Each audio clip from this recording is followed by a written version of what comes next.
António Jorge de Oliveira Aires Rodrigues é um ilustre marinhense, embora nascido em Alfarelos, Soura, a 21 de agosto de 1945. Tornou-se conhecido dos portugueses a quando da sua candidatura às presidenciais de 1980. Fazia campanha ao volante de uma caminhoneta, orgulhoso de representar os trabalhadores nas eleições. No entanto, esse fugaz momento mediático está longe de expressar a dimensão da vida política de Aires Rodrigues, há anos acantonado no Partido Operário de Unidade Socialista. Ao longo da sua vida, por 2 vezes, conheceu o sabor da expulsão. Em 1964, estudante de Direito em Lisboa, sofreu a pena máxima por participar na ocupação da Cantina Velha e exilou-se em Paris. Regressado em 74, torna-se deputado. O PS deve-lhe a primeira vitória obtida no Círculo da Marinha Grande, até então essencialmente comunista, e membro do secretariado, com o pelouro da organização. No Congresso de 1975, subscreve moção contrária à linha de Mário Soares, então no governo, que obtém 25% dos votos. A ousadia custa-lhe a expulsão, acusado de trotskismo. Afirmou com convicção: não abdicámos da posição socialista que ajudara a implantar o PS nos setores operário e sindical e recusamos a subordinação do PS ao aparelho militar. Princípio que, aliás, o guiou na sua candidatura civilista pelo POS. Em 1980. Ao longo dos últimos anos na Marinha Grande, encontrava-se ligado às coletividades Os Vidreiros e 1º de Maio, da aldeia de Picacinhos. Sr. Aires Rodrigues, é uma honra e um privilégio poder tê-lo hoje connosco a participar no podcast Memórias da Marinha Grande em tempos de ditadura. Muito obrigado. Posso perguntar-lhe se ainda mantém o hábito de, uma vez por semana, se encontrar em Leiria com Álvaro Órfão e Vitorino Vieiras Dias, para partilhar uma refeição e recordar episódios dos tempos da vida ativa na política, recordando os tempos em que foram deputados na Assembleia Constituinte pelo PS, órgão temporário que redigiu a Constituição da República Portuguesa, lei fundamental que rege a democracia. Exatamente, continuamos a reunir semanalmente, às terças-feiras, no chamado Almoço Solidário, no qual participam não apenas os deputados que citou, eu e o Álvaro Órfão e o Vitorino Vieira Dias, mas também o David Martins, um velho socialista que me veio substituir, aliás, quando eu fui expulso do Partido Socialista, mas com quem mantive sempre relações de amizade e que é um dos dirigentes do lar onde está neste momento instalado o deputado Vitorino Vieira Dias e onde se realizam estes almoços, e do qual participam também outras pessoas e outros que se juntam connosco para conversarmos e, naturalmente, partilharmos memórias e, no fundo, também o dia-a-dia da vida social e política. Em maio de 1968, ano das grandes manifestações estudantis, encontrava-se exilado em Paris. Pode contar-nos um pouco do ambiente que aí encontrou? Exatamente, foi algo extraordinário. Eu trabalhava nessa altura por decisão minha, porque não queria viver unicamente confinado ou às zonas dos exilados. Trabalhava na construção civil e participei, porque houve greve geral nesse período, e eu participei na greve e participei nas lutas dos estudantes nas barricadas. E na barricada do 10 de maio, nomeadamente, com os assaltos da polícia de choque, mandados pelos governantes franceses, que provocou enormes vítimas, mas ao mesmo tempo uma resistência enorme e uma mudança nas mentalidades por parte que tocou toda a população francesa e que teve um impacto, inclusive a nível mundial. Decidimos também, com muitos portugueses que estavam ali exilados, ocupar a Casa de Portugal em Paris, porque era uma casa subordinada ao regime salazarista e, portanto, decidimos ocupá-la juntamente com os estudantes que ocupavam os espaços universitários em França, e foi um ambiente extraordinário, que, aliás, ainda agora, ultimamente e durante vários anos, nos levou a comemorar, depois do 25 de Abril, os aniversários do maio de 68 como um sintoma da liberdade e do impacto que teve na vida das populações a nível mundial. Que memórias guarda dos tempos em que participou na Assembleia Constituinte em 1974, eleito por Leiria? Olha, guardo imensas, variadíssimas. Em primeiro lugar, a preparação dos temas que tínhamos que apresentar para inscrever na Constituição. Portanto, a preparação no grupo parlamentar do Partido Socialista antes das sessões da Assembleia.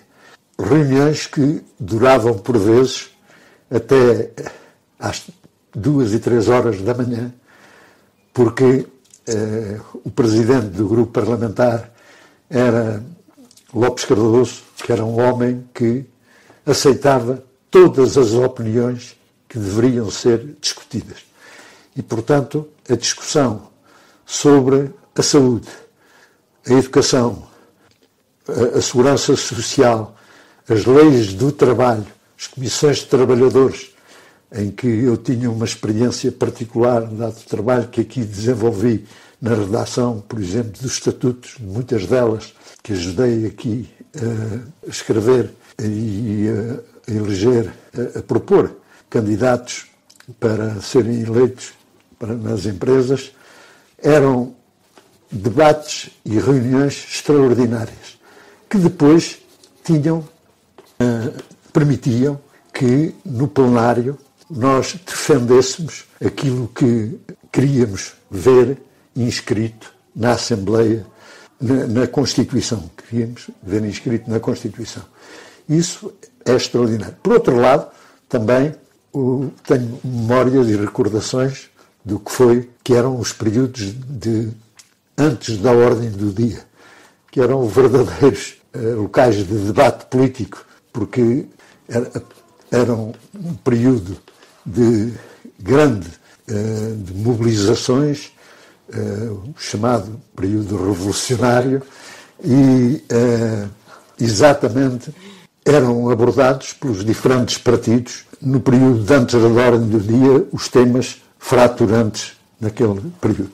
E eu lembro-me, nomeadamente, de responder ao Vital Moreira no período de antes da ordem do dia, quando ele considerou a manifestação do dia 22 de julho de 75 como organizada, que juntou cerca de 1 milhão de pessoas em Lisboa, na Fonte Luminosa, considerou os dirigentes do Partido Socialista como criminosos. E eu respondi-lhe dizendo que criminosos eram aqueles que queriam exatamente evitar como era possível alguém chamar de criminosos aqueles que queriam evitar que os trabalhadores se pudessem juntar na rua para defender os seus direitos, as suas liberdades, as suas garantias. Isso são recordações que não me esquecem.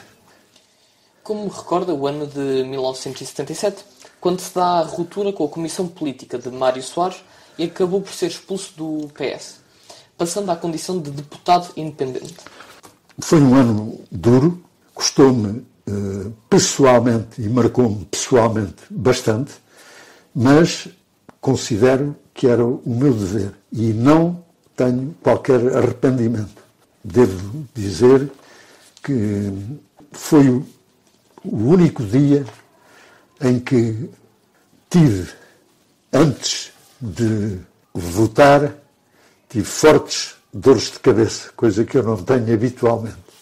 Simplesmente entendi que era o meu dever, de acordo com a minha consciência e os meus princípios, ter de votar contra aquilo que considerava que foi imposto ao Partido Socialista e aceito por Mário Soares e pela direção, o primeiro plano do FMI em Portugal.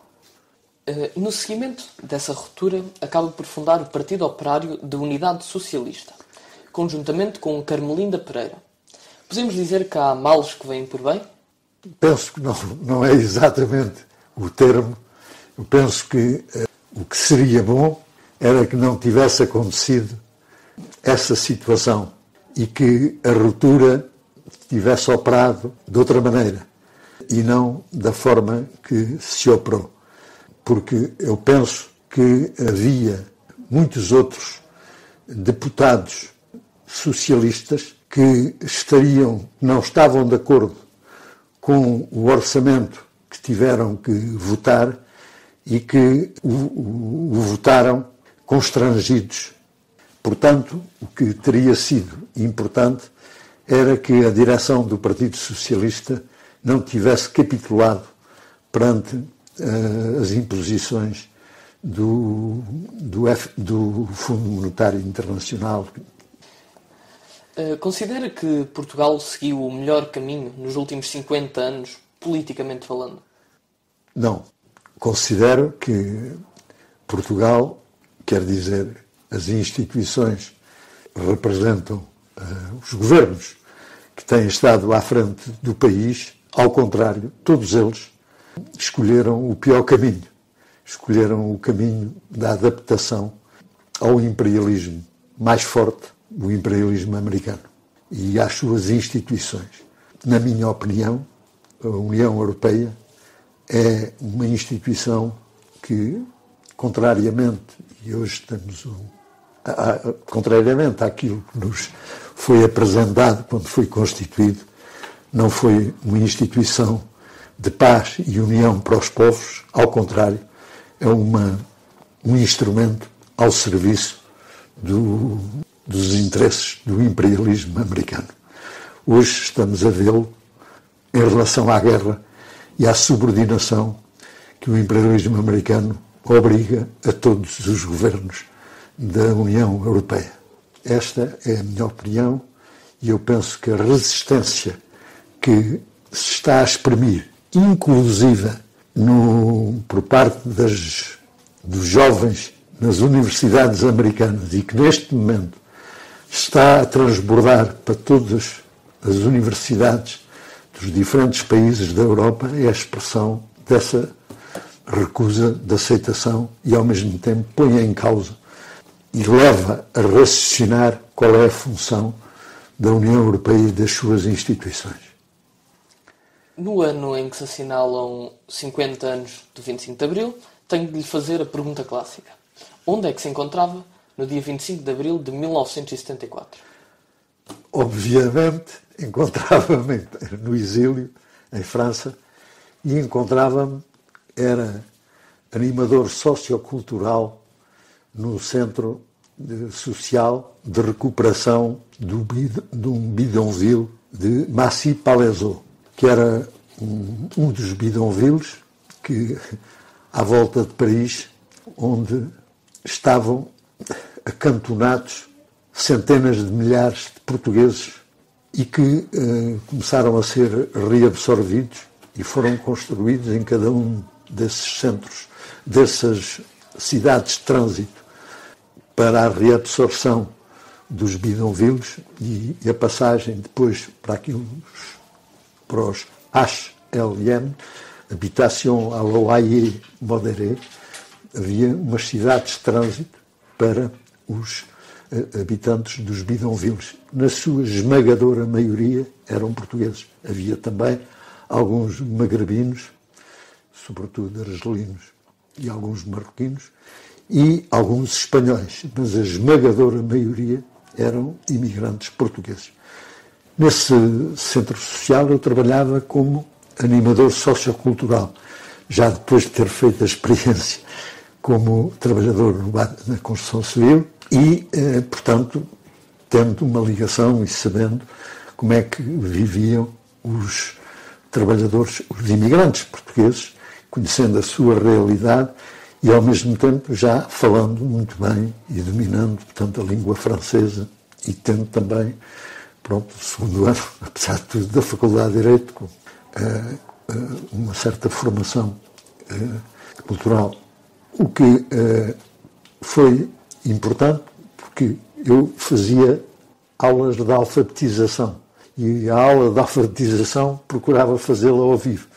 E nesse dia, quando comecei a ter as notícias da Revolução, fiz uma aula do que era um movimento, um golpe militar, mas com as informações que vinham através da rádio francesa, que eram mais completas do que as informações que havia em Portugal, visto que havia uma maior liberdade para os repórteres que estavam presentes em Portugal.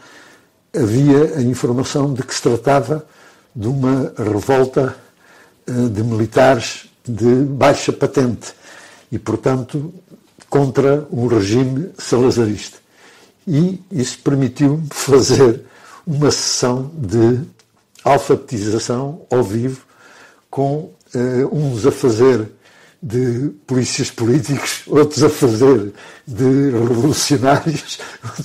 Pronto, foi engraçadíssimo e foi extremamente giro a sessão nesse dia, e no dia seguinte até eu de imediato pedir ao administrador do centro social para poder regressar a Portugal, visto que eu estava ali como exilado. Ele compreendeu a situação, autorizou-me com o estatuto de saída sem... Podendo, se fosse o caso, regressar sem perder o lugar. Portanto, podia sair, se houvesse qualquer acontecimento que me obrigasse a ter de regressar, o meu lugar não o perdia. E, portanto, para o 1º de maio já cá estava, em Portugal. Aconteceu uma coisa muito interessante quando eu estava já como membro do Secretariado Nacional do Partido Socialista em 75, na Rua da Emenda. Este administrador do Centro Social, o Sr. Pertus, veio-me visitar à sede do Partido Socialista, visitar a Revolução dos Cravos e visitar-me e dar-me os parabéns pelos cravos. Olhando para o passado, quais são as grandes conquistas que considera que Portugal alcançou com a Revolução de Abril? Olha, em primeiro lugar, eu penso que a primeira das grandes conquistas foi o fim da Guerra Colonial, que era algo que tinha posto fim à vida de milhares e milhares de jovens de um e do outro lado da barricada. Portanto, não era só em Portugal, era nas colónias, massacrados completamente. Por outro lado, destroçou famílias inteiras. As mulheres, as mães, os pais, que completamente era uma angústia. E era uma angústia para um jovem que, aos 15 anos, uma guerra que durou 13 anos, aos 15 anos, o pânico de qual vai ser o meu futuro. Porque todos eram recrutados para a guerra. Até os cegos, os coxos, todos eram recrutados, salvo aqueles que podiam ter uma cunha muito especial de alguém muito ligado ao regime. Fora disso, e mesmo assim, eram recrutados, podiam era ficar num lugar sem terem que ir diretamente para o combate. Mas a maioria tinham que ir para o combate para serem ou mortos ou estropiados. Essa foi outras conquistas, foram as conquistas, as liberdades democráticas e os direitos sociais. O direito à saúde, o direito à educação, como direitos universais e gratuitos. E é isso que está inscrito na Constituição inicial. Direito universal e gratuito.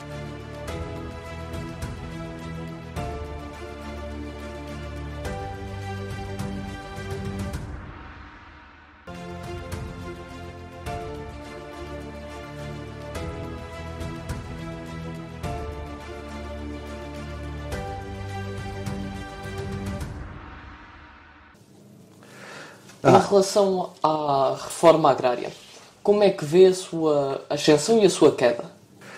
Olha, eu penso que a reforma agrária foi algo de extremamente importante, o início, com a ocupação das terras, dos grandes latifúndios, no Alentejo e uma parte do Ribatejo por parte dos trabalhadores agrícolas daquela zona. E foi muito importante que o Ministro da Agricultura do primeiro governo, de um dos primeiros governos provisórios, o António Lopes Cardoso, que eu tive a oportunidade de lidar com ele, como disse, foi um dos homens com quem eu lidei particularmente. Quando fui para Lisboa, recrutado para o secretariado, foi para a casa dele que fui viver, antes de arranjar casa em Lisboa, e tive a oportunidade de visitar algumas das herdades confiscadas pelo Estado, uma delas a herdade da Comporta, que era algo de um luxo incrível, e ao mesmo tempo as condições em que os trabalhadores dessa herdade viviam eram do tempo medieval. O facto de, a seguir, a direção do PS ter igualmente capitulado, como já disse anteriormente, em relação às imposições do FMI, em relação ao Orçamento do Estado, capitulou igualmente sobre a questão das ocupações e da confiscação de terras no Alentejo e no Ribatejo. E designou, afastando o Ministro da Agricultura, Lopes Cardoso, e designando um outro Ministro, António Barreto, que elaborou a chamada Lei Barreto, que começou a desmantelar e a reverter as decisões que tinham sido tomadas e avançadas por Lopes Cardoso. Foi a partir daí o desmantelamento progressivo dessa conquista, que era uma das conquistas muito importantes e que permitiria ter também dado uma reviravolta em termos da agricultura em Portugal. Muito obrigado pela sua colaboração. Foi, sem dúvida, uma oportunidade única. Eu é que quero agradecer a vossa iniciativa, porque penso que é uma contribuição extremamente importante para que as gerações mais novas possam conhecer a realidade do que foi antes e o que foi o 25 de Abril, e de uma forma viva e não da forma que a comunicação social oficial a faz passar. Muito obrigado por isso.